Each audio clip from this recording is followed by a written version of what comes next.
C versus look versus watch. আমরা জানি C অর্থ দেখা, আবার লুক অর্থ দেখা,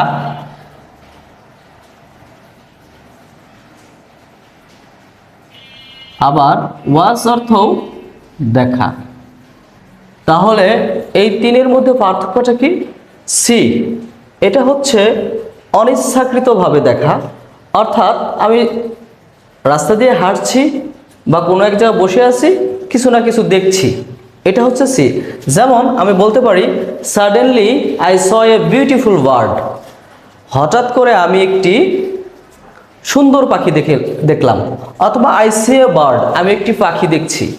ক্ষণিকের জন্য মানে কিছুক্ষণের জন্য যে দেখা, সেটা হচ্ছে সি। যেমন আই সি এ বার্ড, আমি একটি পাখি দেখছি, এটা কিছুক্ষণের জন্য, ক্ষণিকের জন্য। এই সি ক্ষণিকের জন্য দেখা।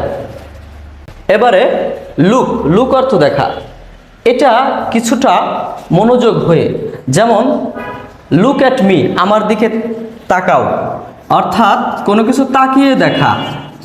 লুক অ্যাট মি, আমার দিকে তাকাও। অথবা লুক অ্যাট দ্য বার্ড, পাখিটির দিকে তাকাও।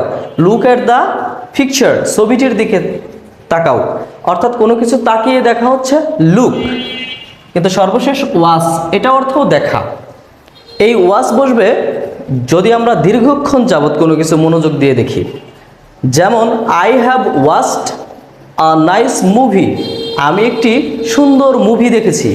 অথবা I am watching a nice movie, আমি একটি সুন্দর মুভি দেখছি।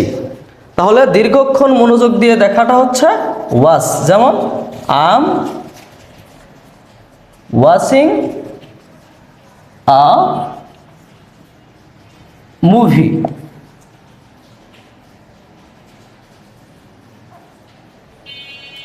আশা করি সি, লুক এবং ওয়াচ এই তিনের পার্থক্য বুঝতে পেরেছেন।